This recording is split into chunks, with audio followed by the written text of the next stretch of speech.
Hello everyone, myself Divyanshi Dwivedi. Once again welcome to our YouTube channel Gyanoday के गुरुजी। आज की इस क्लास में हम लोग पार्ट्स ऑफ स्पीच के 7th टॉपिक के बारे में बात करेंगे, जो कि है द कंजक्शन। तो किस प्रकार से वाक्यों में हम लोग लिखे हुए कंजक्शन को पहचानते हैं और कंजक्शन क्या होता है, इसके बारे में आज हम लोग डिस्कशन करेंगे। और इसके पहले जो क्लासेस हो चुकी हैं वो पार्ट्स ऑफ स्पीच की बाकी सारी क्लासेस ली जा चुकी हैं, और ये है आज हमारी 7th class parts of speech की।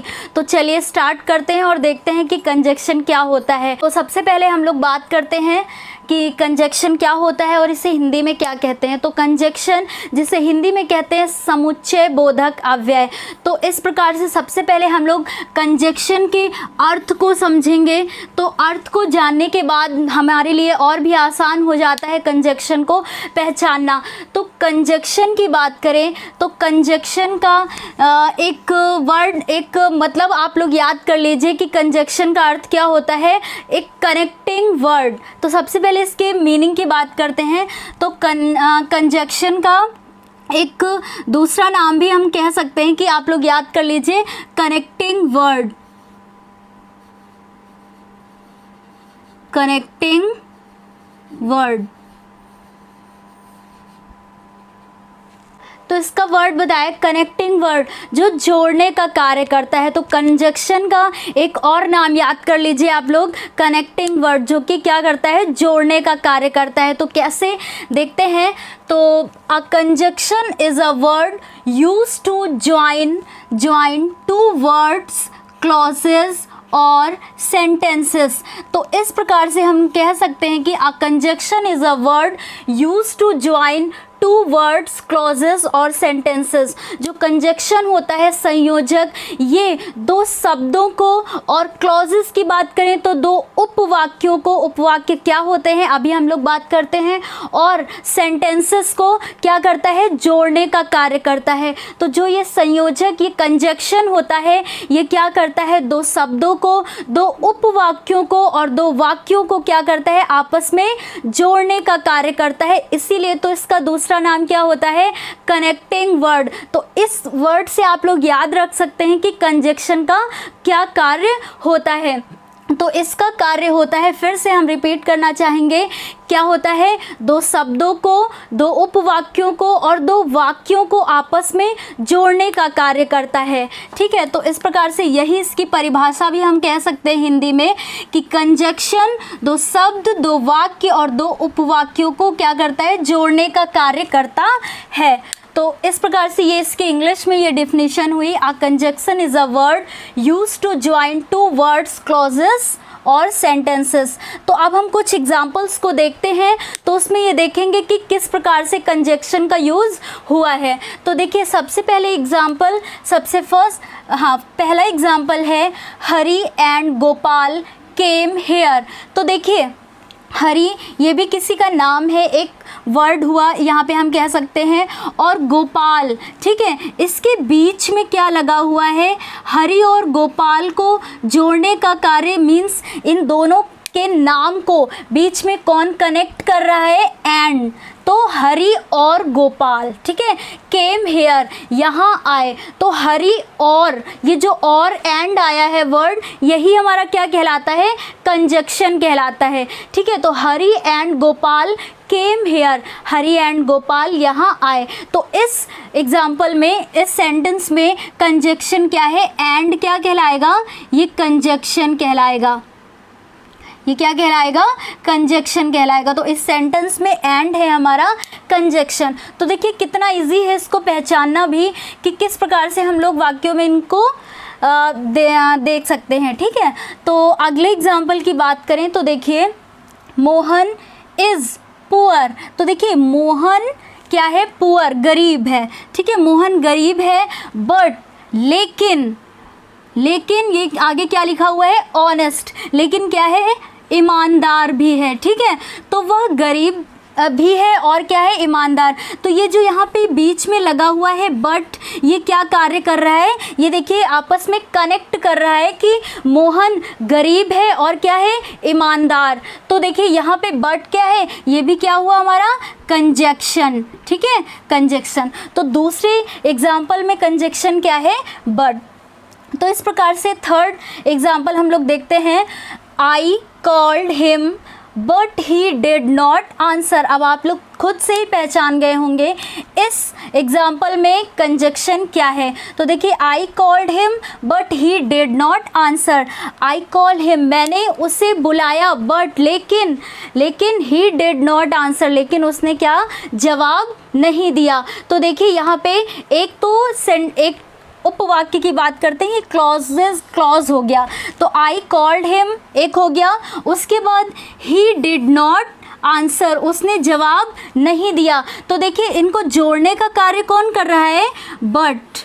तो बट ये हमारा यहाँ पे क्या है, यही तो है कंजक्शन, ठीक है, यही क्या कहलाएगा, कंजक्शन कहलाएगा, कि इसने क्या किया, कनेक्ट किया, दो क्लॉजेस को आपस में क्या किया, कनेक्ट किया, कि आई कॉल्ड हिम, मैंने उससे बुलाया, बट लेकिन ही डिड नॉट आंसर, लेकिन उसने जवाब नहीं दिया। तो आई थिंक देखिए इसमें कुछ भी टफ नहीं है पहचानना कि कंजक्शन क्या होता है, ठीक है। इसी तरह एक और एग्जाम्पल देखते हैं हम लोग, Rakesh is kind and vice.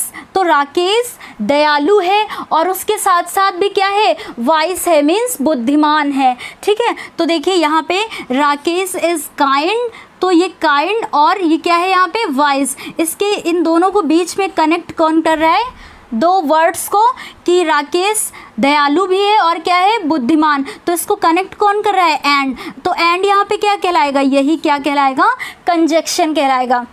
तो इस तरह से हम लोगों ने देखा कि फर्स्ट एग्जाम्पल में एंड क्या है, कंजक्शन है। सेकंड एग्जाम्पल में जो बट है ये भी क्या है, कंजक्शन है।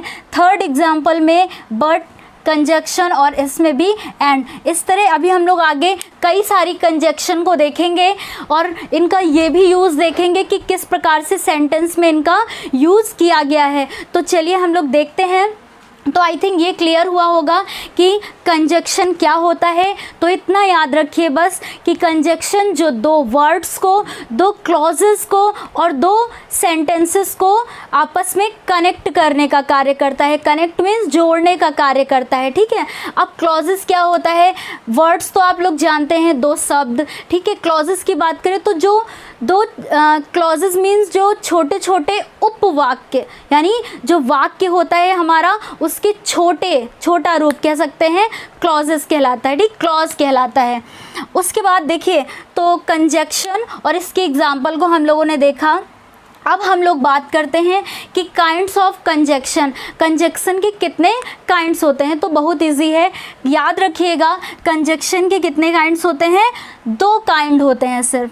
तो कौन सा होता है, कोऑर्डिनेटिंग कंजक्शन, ठीक है, और सेकंड होता है सबऑर्डिनेटिंग कंजक्शन। तो फर्स्ट होता है कोऑर्डिनेटिंग कंजक्शन और सेकंड होता है सबऑर्डिनेटिंग कंजक्शन। तो इसमें हम लोग सबसे पहले देखेंगे कि जो कोऑर्डिनेटिंग कंजक्शन होता है इसमें कौन कौन सी और किस प्रकार की कंजक्शन का यूज़ किया जाता है। तो देखिए जैसे एंड, ठीक है, इन कंजक्शन का भी मैं नाम बताऊंगी, इसके आगे हम लोग अब इनके यूज़ भी देखेंगे कि किस प्रकार से सेंटेंस में यूज़ होते हैं, ठीक है। तो एंड, फिर उसके बाद but, as well as, for, still, both and, not only but also, ये सारी क्या है, कंजक्शन है, ठीक है, कनेक्टिंग वर्ड। आइदर और, हाँ, इधर और नीदर नॉर, ठीक है, एक्सेट्रा। इस प्रकार से जो ये कंजक्शंस होती हैं ये आती हैं हमारी कोऑर्डिनेटिंग कंजक्शन में, हाँ, जिनको हम लोग कहते हैं कोऑर्डिनेटिंग कंजक्शन। तो ये जितनी भी सारी कंजक्शन है इनका यूज़ हम लोग को किस में मिलता है, कोऑर्डिनेटिंग कंजक्शन में। अभी हम लोग आगे ये भी बात करेंगे कि कोऑर्डिनेटिंग कंजक्शन क्या होती है और सबऑर्डिनेटिंग कंजक्शन क्या होती हैं। तो देखिए दूसरा मैंने क्या बताया, जो सेकंड काइंड होता है वो होता है सबऑर्डिनेटिंग कंजक्शन। तो इसमें किस प्रकार की कंजक्शन हम लोग को देखने को मिलती हैं, जैसे दैट, ठीक है, if, since, before, after, till, unless, दो, ऑल्दो, एज, एक्सेट्रा। ठीक है, तो इस प्रकार की जो कंजक्शन होती हैं ये हम लोग, ये क्या कहलाती हैं, हम लोग को इनका यूज़ किस में देखने को मिलता है, सबऑर्डिनेटिंग कंजक्शन में। तो सबसे पहले तो यही बात करेंगे कि कोऑर्डिनेटिंग कंजक्शन क्या होता है और सबऑर्डिनेटिंग कंजक्शन क्या होता है। तो देखिए यूज़ ऑफ कोऑर्डिनेटिंग कंजक्शन की बात करते हैं। तो इसके पहले हम लोगों ने बस इतना जाना कि कंजक्शन क्या होता है और कुछ एग्जाम्पल अभी हम लोगों ने इनको देखा है। उसके बाद बात किया है कि इसके दो काइंड होते हैं। क्या, फर्स्ट होता है कोऑर्डिनेटिंग कंजक्शन और सेकंड क्या होता है, सबऑर्डिनेटिंग कंजक्शन। ठीक है, तो अब हम लोग यूज़ देखते हैं इनका। तो देखिए यूज़ ऑफ कोऑर्डिनेटिंग कंजक्शन, तो इनके यूज़ को देखिए। कोऑर्डिनेटिंग कंजक्शन, ज्वाइन मीन्स जोड़ती हैं, ठीक है, ज्वाइन वर्ड्स मीन्स शब्दों को, क्लॉजेस उपवाक्यों को, ऑफ इक्वल रैंक मीन्स कह सकते हैं कि बराबर के लेवल पे। ठीक है, जैसे एग्जाम्पल हम लोग देखेंगे तो अभी समझ में आएगा। तो बस इतना याद रखिएगा कि जो कोऑर्डिनेटिंग कंजक्शन होती है वो ज्वाइन करती है, जोड़ती है वर्ड्स को, क्लॉजेस को ऑफ इक्वल रैंक पे। ठीक है, इक्वल रैंक, बराबरी स्तर पर। जैसे देखिए एग्जाम्पल है, यू आर रिच, आप क्या हैं, रिच, धनवान है, अमीर हैं कह सकते हैं। एंड, अब देखिए यहाँ पे एंड लगा हुआ है, आई एम पुअर, मैं क्या हूँ, गरीब हूँ। ठीक है, तो यू आर रिच, देखिए एक अपना पूरा एक क्या है, ये कंप्लीट सेंटेंस हुआ कि you are rich and I am poor. अब दोनों में कुछ भी कम ज़्यादा नहीं है, दोनों क्या है, एक बराबर के सेंटेंस है हम कह सकते हैं। तो इसके बीच को जोड़ने का कार्य कौन कर रहा है, एंड। तो ये क्या कहलाएगा, कंजक्शन कहलाएगा। ठीक है, ये क्या कहलाएगा, कंजक्शन। लेकिन हम लोग बात कर रहे थे कि कोऑर्डिनेटिंग कंजक्शन का यूज़। तो कोऑर्डिनेटिंग कंजक्शन ये इसलिए कहलाएगा कि ये इसमें जो वाक्य होते हैं ये एक दूसरे पर आश्रित नहीं होते हैं। जैसे कि एक वाक्य है वो भी अपना एक पूर्ण अर्थ रख रहा है कि यू आर रिच, आप क्या हैं, रिच हैं, धनवान हैं। आई एम पुअर, मैं क्या हूँ, गरीब हूँ। तो देखिए ये जो दो सेंटेंस हैं एक दूसरे पे आश्रित नहीं है। ठीक है, और बस इतना अभी आप लोग कोऑर्डिनेटिंग में इतना समझ लीजिए कि ये स्वयं से अपना क्या पूर्ण अर्थ रखते हैं कि you are rich, I am poor. ठीक है, तो ये क्या कहलाते हैं, कोऑर्डिनेटिंग कंजक्शन कहलाते हैं। ठीक है, उसके बाद देखिए नेक्स्ट एग्जाम्पल देखिए। हाँ, तो ये भी याद रखिएगा कि ये एक दूसरे पे आश्रित नहीं होते हैं। ठीक है, स्वयं से अपना पूरा अर्थ रखते हैं। उसके बाद नेक्स्ट एग्जाम्पल देखिए, आई नॉक्ड, मैंने, नॉक्ड खटखटाया, एट द डोर। ठीक है, एट द डोर यानी मैंने दरवाजे को खटखटाया, बट, लेकिन। ठीक है, लेकिन अब देखिए ये एक पूरा सेंटेंस हुआ कि आई नॉक्ड एट द डोर, उसके बाद बट, लेकिन नोबडी आंसर्ड, लेकिन किसी ने आंसर नहीं दिया, मतलब किसी ने जवाब नहीं दिया, कि सिर्फ मैंने क्या किया, खटखटाया। तो देखिए दोनों जो ये वाक्य हैं, ठीक है, क्लॉजेज हैं, ये आपस में क्या कर रहे हैं, खुद से ही इनका पूर्ण अर्थ है, एक दूसरे पे आश्रित नहीं है। अब बट यहाँ पे क्या है, ये है हमारा कंजक्शन, ये जोड़ने का कार्य कर रहा है। ठीक है, ये क्या कर रहा है, जोड़ने का कार्य कर रहा है। तो इस प्रकार से हम बस इतना याद रखिए कि कोऑर्डिनेटिंग कंजक्शन जो स्वयं से, जो ये दो क्लॉजेस होती हैं वो स्वयं से ही अपना पूर्ण अर्थ रखती हैं, एक दूसरे पर आश्रित नहीं होती हैं। बस इतना याद रखिएगा। ठीक है, तो इसके बाद यदि आप इसका स्क्रीनशॉट लेना चाहें तो ले सकते हैं। और इसके बाद देखते हैं हम लोग यूज़ ऑफ सबऑर्डिनेटिंग कंजक्शन का।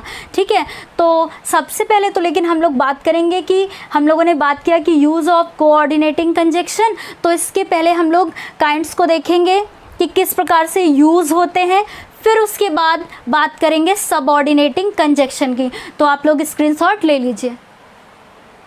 हाँ, तो हम लोग बात कर रहे थे कि जो कोऑर्डिनेटिंग कंजक्शन होती हैं, इनके जो क्लॉजेस होती हैं वे एक दूसरे पर आश्रित नहीं होती हैं। तो इस प्रकार से अब हम लोग देखते हैं जो कोऑर्डिनेटिंग कंजक्शन होती हैं वे कौन कौन सी होती हैं। तो देखिए, सबसे पहले कोऑर्डिनेटिंग कंजक्शंस, अब देखिए ये कितने प्रकार की होती हैं, ये 4 प्रकार की होती हैं। तो अभी हम लोग बात कर रहे थे कोऑर्डिनेटिंग कंजक्शंस के बारे में, तो ये कितने प्रकार की होती हैं, 4 प्रकार की होती हैं।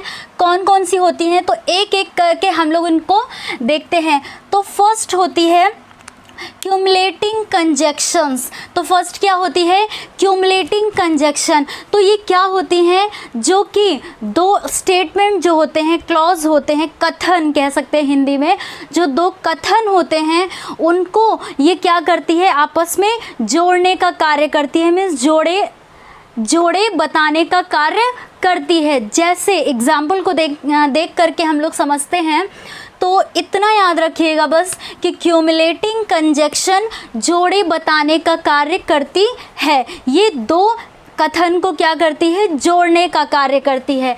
जैसे देखिए, फर्स्ट है example, he went to Agra and saw the Taj Mahal. तो सिंपल सा है कि वह आगरा गया और उसने क्या देखा, ताजमहल देखा।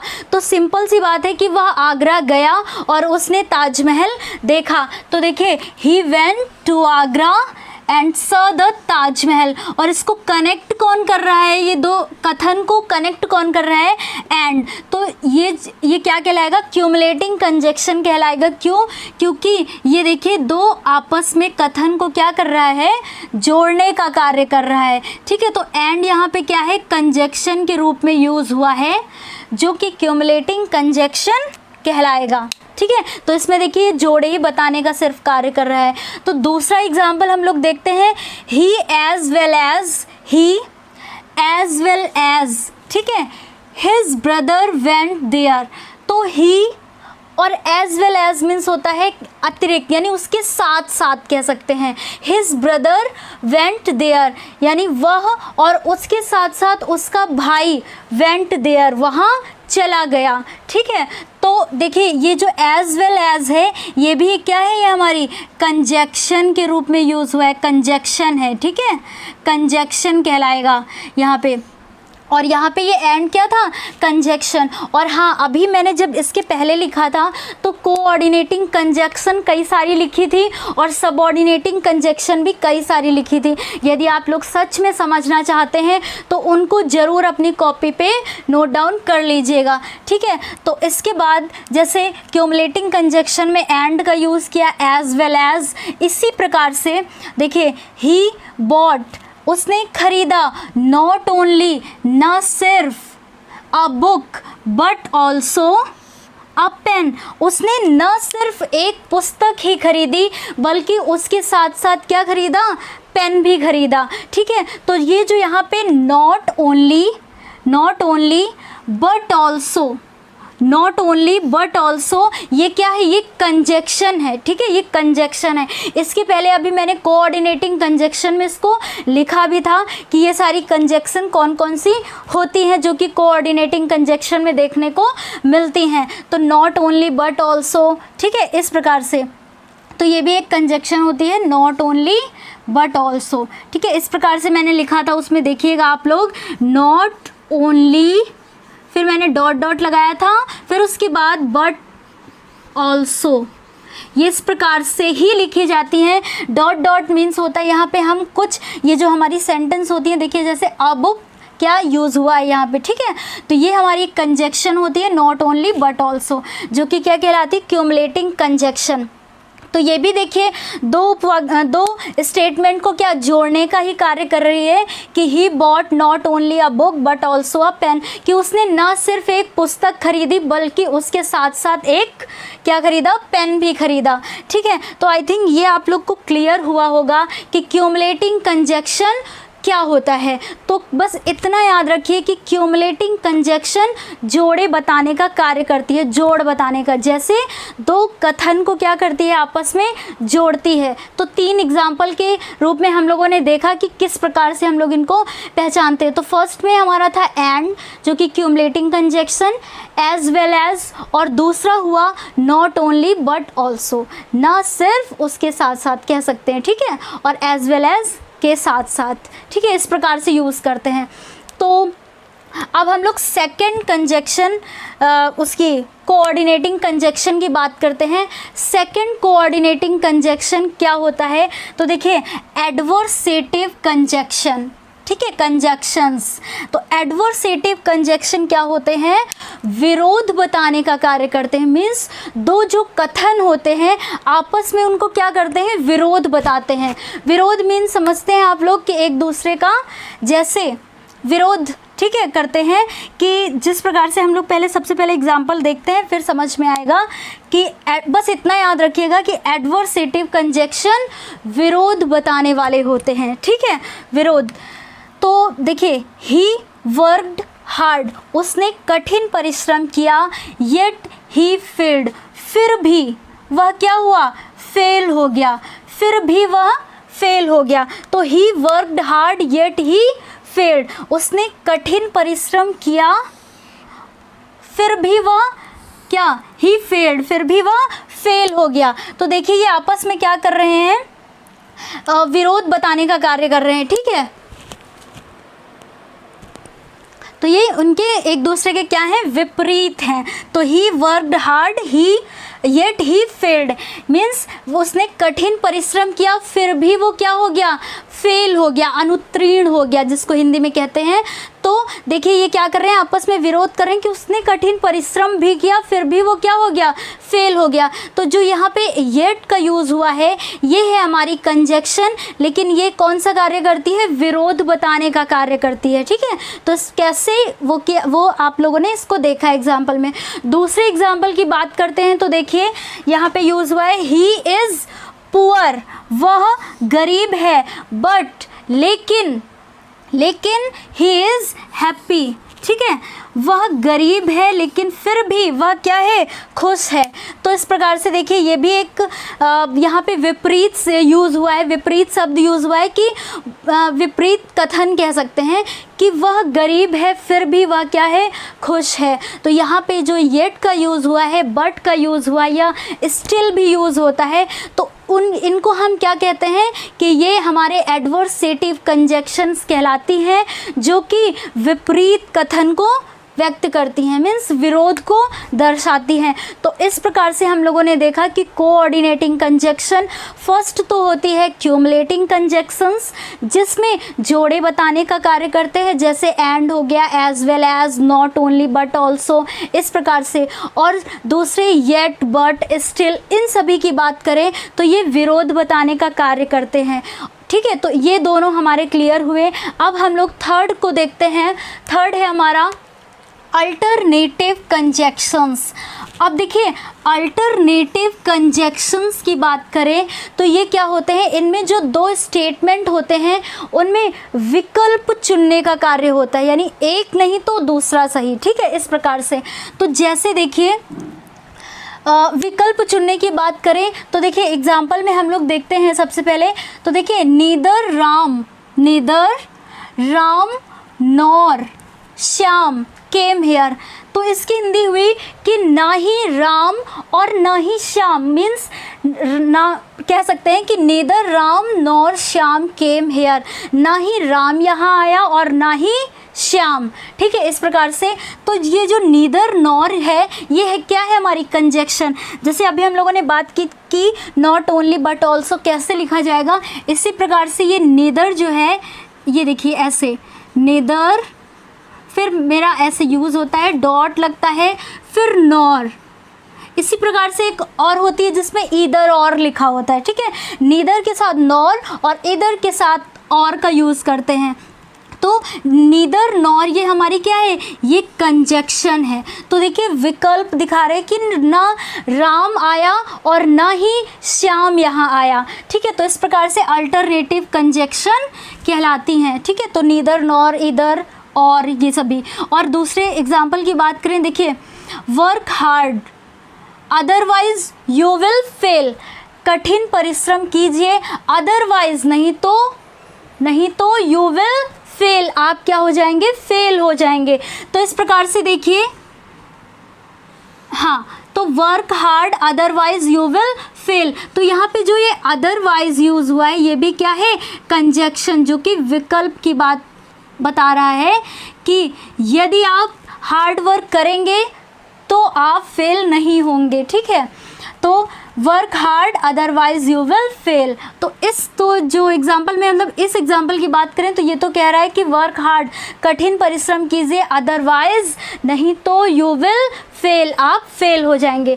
तो इस प्रकार से देखिए अल्टरनेटिव कंजक्शन कौन सी होती हैं, तो इधर और, नीदर नॉर और अदरवाइज, इन सभी की बात करें तो ये अल्टरनेटिव कंजक्शंस में आती हैं।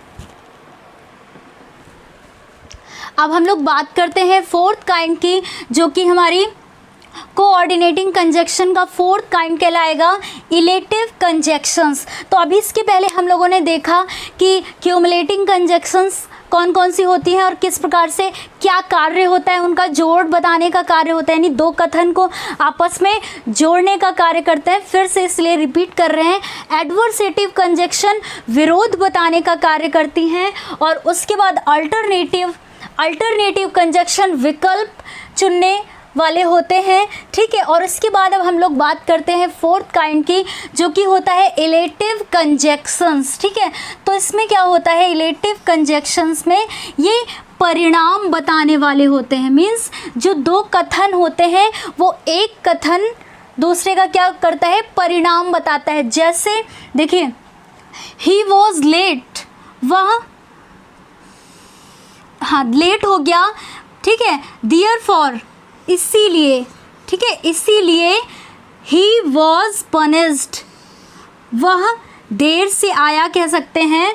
देयरफॉर, इसीलिए, ठीक है, देयरफॉर कह सकते हैं इसीलिए, ठीक है, इसीलिए ही वॉज पनिश्ड, इसलिए उसे क्या दिया गया, पनिश्ड किया गया, ठीक है। उसने आने में देर कर दी इसीलिए उसे पनिश्ड किया गया। देयरफॉर, तो देयरफॉर हमारा यहाँ पे किस रूप में यूज़ हुआ है, कंजक्शन, ठीक है, कंजक्शंस।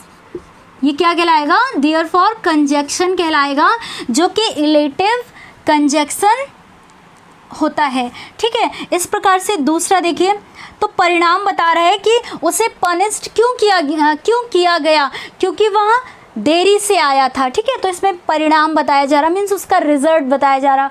दूसरे उसकी बात करें, देखिए तो शी इज़ टायर्ड, वह थकी हुई थी। सो, इसीलिए, शुड टेक रेस्ट, इसीलिए उसे आराम करना चाहिए। तो उसे आराम क्यों करना चाहिए, मीन्स उसका रीज़न था कि वह क्या थी, थकी हुई थी, ठीक है। शी इज़ टायर्ड, वह थकी हुई थी। सो, इसीलिए शुड टेक रेस्ट, उसे आराम करना चाहिए, ठीक है। तो सो भी हमारा कंजक्शन के रूप में यूज़ हुआ है, जो कि क्या है, परिणाम बताने का कार्य करते हैं। तो देखिए हम लोगों ने चार प्रकार की कोऑर्डिनेटिंग कंजक्शन में चार काइंड्स की बात की। फर्स्ट होता है क्यूमुलेटिंग कंजक्शन, दूसरा होता है एडवर्सेटिव कंजक्शन, उसके बाद अल्टरनेटिव कंजक्शन, इलेटिव कंजक्शन। तो ये चार हम लोगों ने इनमें बात की और ये बहुत इजी भी है यदि आप लोग हिंदी से भी इसके अर्थ याद रखते हैं कि फर्स्ट होता है हमारा जोड़ बताने का कार्य करता है, दो कथन के बीच में जोड़ने का कार्य, और जो दूसरा एडवर्सेटिव होता है वो विरोध बताने का कार्य करता है, अल्टरनेटिव में विकल्प की बात की जाती है और इलेटिव में परिणाम बताने का कार्य किया जाता है। तो इस प्रकार से ये क्लियर हुआ। अब जो हमारा दूसरा है उसमें हम लोग देखेंगे कि सबऑर्डिनेटिंग कंजक्शंस क्या होती हैं और सबऑर्डिनेटिंग कंजक्शन किसे कहते हैं, ठीक है। तो इस प्रकार से यदि इसका भी स्क्रीनशॉट आप लोग लेना चाहें तो ले सकते हैं। इसके बाद हम लोग सबऑर्डिनेटिंग कंजक्शन की बात करते हैं। तो तो अब हम लोग देखते हैं यूज़ ऑफ सबऑर्डिनेटिंग कंजक्शन। ठीक है, सबऑर्डिनेटिंग कंजक्शन के यूज़ को अब हम लोग देखेंगे। तो सबसे पहले देखते हैं कि सबऑर्डिनेटिंग कंजक्शन, तो देखिए यूज़ ऑफ सबऑर्डिनेटिंग कंजक्शंस। तो इसमें देखिए सबऑर्डिनेट कंजक्शन जॉइंस मीन्स जोड़ता है, जो सबऑर्डिनेट कंजक्शन होता है जोड़ता है अ सबऑर्डिनेट क्लॉज को। ठीक है, सबऑर्डिनेट क्लॉज को टू द प्रिंसिपल क्लॉज, यानी वो प्रिंसिपल क्लॉज से क्या करता है, सबऑर्डिनेट क्लॉज को जोड़ने का कार्य करता है। मीन्स जैसे इसके पहले हम लोगों ने बात की थी कि कोऑर्डिनेटिंग कंजक्शन क्या होता है, एक जो उसके कथन होते हैं एक दूसरे पे आश्रित नहीं होते हैं, लेकिन सबऑर्डिनेटिंग कंजक्शन की बात करें तो इसका जो एक उपवाक्य होता है मीन्स क्लॉज होता है वो दूसरे क्लॉज पे क्या होता है, आश्रित होता है। जैसे देखिए तो सिंपल से शब्द में हम कह सकते हैं कि सबऑर्डिनेट क्लॉज जो होता है वो प्रिंसिपल क्लॉज पर क्या होता है, आश्रित होता है। ठीक है, उस पर ही डिपेंड होता है। तो इस प्रकार से देखिए जैसे example, wait here till I come, यानी इंतज़ार कीजिए जब तक मैं आऊँ। ठीक है, जब तक मैं आऊँ या जब तक मैं आता हूँ, इंतज़ार कीजिए। तो देखिए यहाँ पे टिल जो है ये क्या कर रहा है, जोड़ने का कार्य कर रहा है। तो ये क्या कहलाएगा, सबसे पहले तो कंजक्शन कहलाएगा। ठीक है, उसके बाद इसमें क्या है कि इसमें कहा जा रहा है कि वेट हेयर टिल आई कम, मतलब आप इंतज़ार कीजिए जब तक मैं ना आऊँ। तो देखिए ये क्या है, आपस में एक दूसरे में क्या है, आश्रित हैं। ठीक है, इस प्रकार से अब हम लोग यूजेस की बात करते हैं। तो इसके पहले हम लोगों ने कोऑर्डिनेटिंग कंजक्शन के यूजेस को बहुत ही अच्छे से देखा कि उसके 4 काइंड होते हैं। अब हम लोग बात करते हैं यूजेस ऑफ सबऑर्डिनेटिंग कंजक्शन की। तो देखिए इसमें मेन कुछ ऐसी बातें हैं जिनको यदि हम ध्यान में रख करके चलेंगे तो हमसे कभी भी गलतियां नहीं होंगी या कन्फ्यूज़न नहीं होंगी। तो सबसे पहले देखिए टाइम, समय की बात करते हैं। तो इसमें क्या होता है, जो सबऑर्डिनेटिंग कंजक्शन में समय का भाव व्यक्त करने के लिए, ठीक है, कौन कौन सी कंजक्शन का यूज़ करते हैं, यानी समय के भाव को व्यक्त करने के लिए कौन कौन सी कंजक्शंस का यूज़ करते हैं। तो देखिए आई शैल कंप्लीट माई वर्क। ठीक है, आई शैल कंप्लीट माई वर्क, मैं अपना कार्य पूरा कर लूँगा। बिफोर, पहले, आई गो टू बेड, यानी मैं सोने से पहले अपना कार्य पूरा कर लूँगा। ठीक है, तो यहाँ पे समय की बात की जा रही कि वह सोने से पहले या बेड पे जाने से पहले अपना कार्य पूरा कर लेगा, कंप्लीट कर लेगा। ठीक है, मतलब मैं, ठीक है, मैं I shall complete my work before I go to bed, means मैं बेड पे जाने से पहले अपना कार्य समाप्त कर लूँगा। तो इसमें देखिए जो बिफोर है, ठीक है, ये तो कंजक्शन कहलाएगा।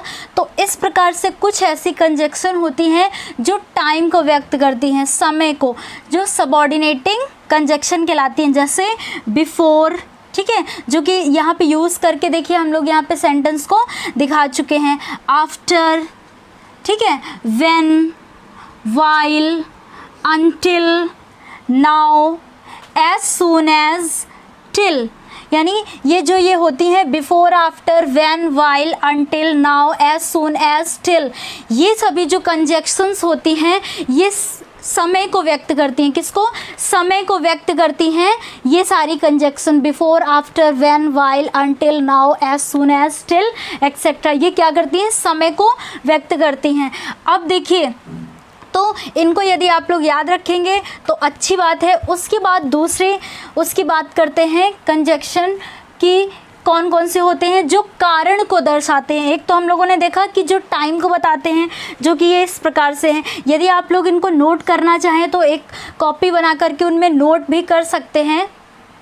और उसके बाद दूसरी कंजक्शन को हम लोग देखते हैं रीज़न, जो कि क्या बताते हैं, कारण बताते हैं, उसका कारण। जैसे सी इज़ एब्सेंट, वह एब्सेंट है बिकॉज सी इज़ इल, क्योंकि वह बीमार है। ठीक है, तो इसका रीज़न बताते हैं, जैसे बिकॉज हो गया, ठीक है, बिकॉज, सिंस। तो ये जो कंजक्शंस होती हैं ये क्या बताती हैं, रीज़न को बताती हैं, कारण को, कि कोई कार्य ना होने की वजह यानी उसके पीछे क्या रीज़न है। तो देखिए सी इज़ एब्सेंट, वह एब्सेंट है, ठीक है, बिकॉज क्योंकि सी इज़ इल, क्योंकि वह बीमार है। तो जहाँ कहीं भी बिकॉज, सिंस इनका यूज़ होगा तो हम तुरंत पहचानेंगे कि ये कारण को व्यक्त कर रहे हैं, ठीक है। तो कुछ कंजक्शन देखी जो समय को व्यक्त करती हैं, और यहाँ पे हम कुछ कंजक्शन को देख रहे हैं जो कि कारण को व्यक्त कर रहे हैं। उसके बाद रिजल्ट जो कि परिणाम को बताती हैं। परिणाम में देखें तो देखिए ही इज़ सो वीक, वह बहुत कमज़ोर है। दैट अब देखिए दैट यहाँ पे कनेक्ट करने का कार्य कर रहा है। ही कैन नॉट वॉक, जिसकी वजह से क्या, ही कैन नॉट वॉक, वह चल नहीं सकता है, ठीक है। वह बहुत कमज़ोर है जिस वजह से वह चल नहीं सकता, ठीक है। तो एक चीज़ याद रखिएगा कि दैट से पहले वाक्य में सो या सच का प्रयोग होता है। यहाँ पे देखिए दैट क्या है, ये कंजक्शन का कार्य कर रहा है, ठीक है, ये जोड़ने का कार्य कर रहा है। तो याद रखिए कि दैट जब भी कंजक्शन के रूप में यूज़ होता है तो उसके पहले सो या सच का प्रयोग होता है, ठीक है। तो ये हम लोगों ने देखा। अब फोर्थ देखते हैं, कंडीशन जो कि शर्त को बताती हैं। कुछ ऐसी कंजक्शंस होती हैं जो कि कंडीशंस को बताती हैं, जैसे you can not pass, you can not pass, आप पास नहीं हो सकते हैं, अनलेस जब तक यू वर्क हार्ड, जब तक आप कठिन परिश्रम नहीं करते हैं। तो इसमें देखिए इसमें भी शर्त बताई जा रही है कि आप कठिन परिश्रम कीजिए तभी आप पास होंगे, ठीक है। तो देखिए जैसे इफ़ जो कि कुछ ऐसी कंजक्शन होती हैं जो शर्त को बताती हैं, कंडीशंस को, जैसे इफ़ हो गया, अनलेस हो गया, इन केस एक्सेट्रा। तो ये कुछ ऐसी कंजक्शन होती हैं जो कंडीशन को बताती हैं, ठीक है। तो अब हम लोग अभी तक हम लोगों ने देखा कि कुछ कंजक्शन जो कि टाइम को बताती हैं, उसके बाद जो रीज़न को बताती हैं, फिर उसके बाद जो रिज़ल्ट को बताती हैं, फिर कंडीशन को बताती हैं। अब हम लोग देखेंगे जो कंपैरिजन मीन्स तुलना को दर्शाती हैं, ठीक है। सबऑर्डिनेटिंग कंजक्शन में कुछ ऐसी कंजक्शन आती हैं जो तुलना को बताती हैं, जैसे देखिए he is stronger than you, वह आपसे ज़्यादा क्या है, शक्तिशाली है, ठीक है, स्ट्रॉन्गर। तो he is stronger than you, वह आपसे ज़्यादा शक्तिशाली है। तो देखिए यहाँ पे जो देन का यूज़ हुआ है ये तुलना को बता रही है, कंजक्शन के रूप में तो है लेकिन ये तुलना को बता रहा है, ठीक है। तो यहाँ पे जैसे देन, एज, तो ये सारी जो कंजक्शन है ये क्या है, कंपैरिजन को दिखा रही हैं, शो कर रही हैं, ठीक है।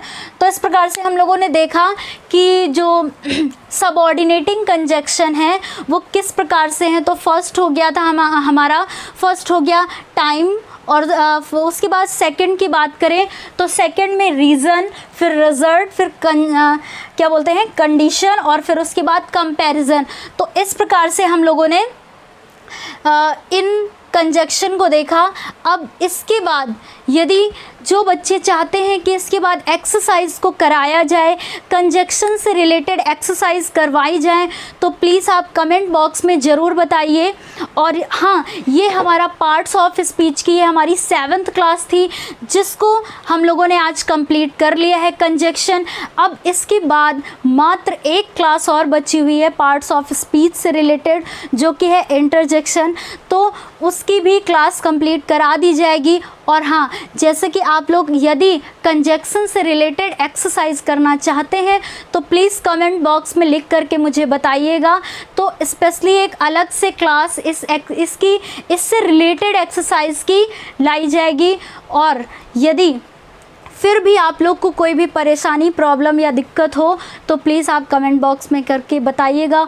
इसके पहले की क्लासेस यदि आपने नहीं देखी हैं तो बीच से आपको समझ में नहीं आएगा। यदि आप सीक्वेंस से पढ़ना चाहते हैं, सच में पार्ट्स ऑफ स्पीच को पूरी तरीके से समझना चाहते हैं, तो प्लेलिस्ट में जा कर के सीक्वेंस से वीडियोस को देखिएगा।